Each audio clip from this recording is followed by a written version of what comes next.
सरकार, केंद्र सरकार इनकम टैक्स इकट्ठा करती है।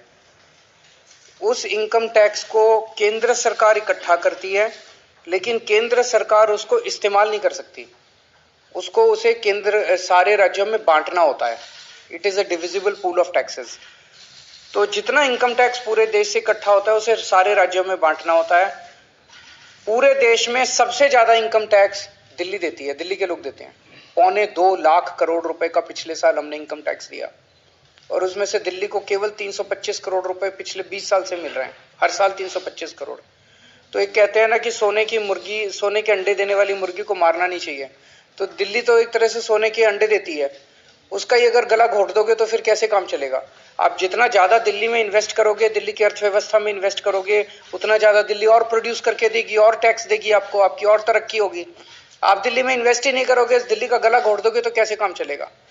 दूसरा, कल बजट में केंद्र सरकार ने देश के जितने नगर निगम है, म्यूनिसिपैलिटी है, म्यूनिसिपल कॉरपोरेशन है, म्यूनिसिपल काउंसिल है, छोटे बड़े जितने नगर निगम है, सारे नगर निगमों को पैसा दिया पूरे देश में। केवल दिल्ली नगर निगम को पैसा नहीं दिया। मैं केंद्र सरकार से पूछना चाहता हूं, आपका दिल्ली के लोगों से क्या दुश्मनी है आपकी?